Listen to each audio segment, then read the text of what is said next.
Yuhu, Assalamualaikum warahmatullahi wabarakatuh. Saya Arika Liza, NIM C71219059. Pada kesempatan kali ini akan membahas terkait ijma dan qiyas. Terkait skema pembahasan mencakup pengertian, syarat dan rukun, macam-macam, serta kehujahan ijma dan qiyas. Dasar hukum ijma terdapat dalam surah An-Nisa ayat 59 dan An-Nisa ayat 115. Yang pertama, kita akan membahas tentang pengertian dari ijma. Ijma menurut bahasa artinya kesepakatan dan kebulatan suara.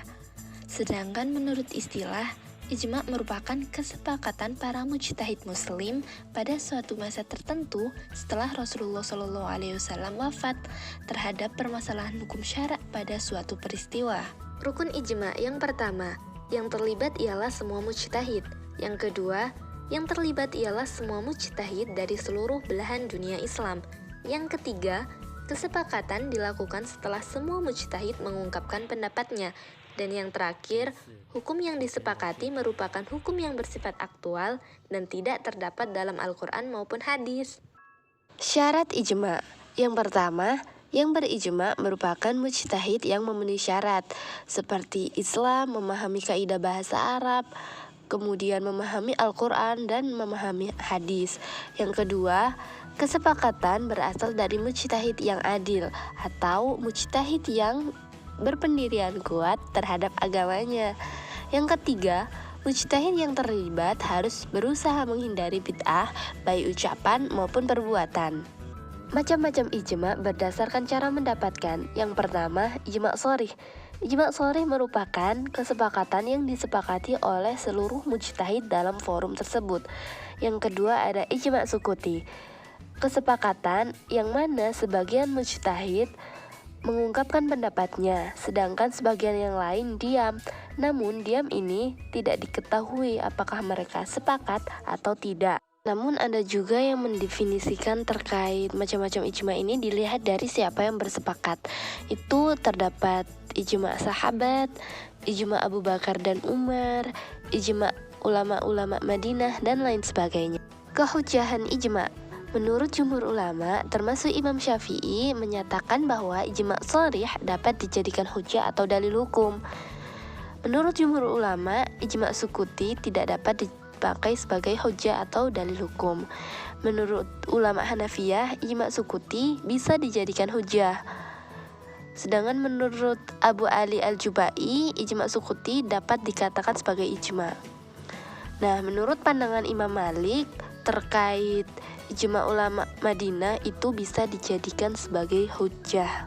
Dasar hukum qiyas terdapat dalam surah An-Nisa ayat 59 dan juga hadis Mu'ad bin Jabal. Pengertian qiyas. Qiyas menurut bahasa artinya mengukur atau ukuran.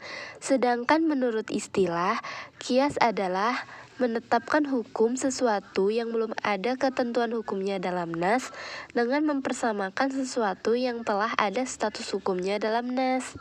Rukun dan syarat qiyas. Yang pertama ada maqis alaih. Maqis alaih di sini biasanya dikenal dengan sebutan asal. Asal merupakan perkara yang sudah ada dasar hukumnya dalam nas.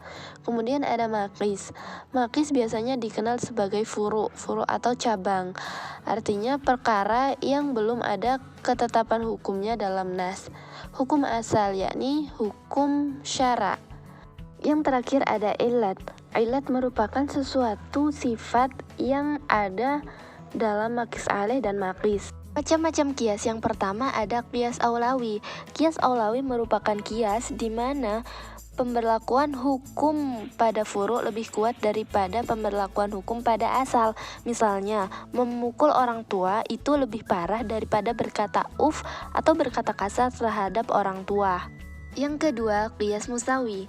Qiyas musawi merupakan qiyas di mana pemberlakuan hukum antara furu' dan asal itu sama. Contohnya, membakar harta anak yatim dipersamakan dengan memakan harta anak yatim karena dua perbuatan tersebut sama-sama menghilangkan harta anak yatim. Yang ketiga, qiyas adna. Qiyas adna merupakan qiyas di mana pemberlakuan hukum pada furu' lebih lemah daripada pemberlakuan hukum pada asal. Misalnya, mengkiaskan apel pada gandum dalam menetapkan hukum riba fadl bila dipertukarkan dengan makanan yang sejenis. Pada pembahasan lain juga menyebutkan bahwa ada beberapa pembagian qiyas seperti halnya qiyas jali maupun qiyas khafi. Yang terakhir, kehujahan qiyas. Jumhur ulama memperbolehkan menggunakan qiyas. Hal ini didasarkan pada hadis riwayat Mu'ad bin Jabal. Namun, beberapa ulama, termasuk ulama Syiah An-Nadham dan ulama Zahiriyah, tidak memperbolehkan menggunakan qiyas dengan alasan atau dengan dalih bahwa qiyas merupakan produk dari akal semata. Mohon maaf bila terdapat kekeliruan, tetap jaga kesehatan dan jangan lupa berdoa. Terima kasih. Assalamualaikum.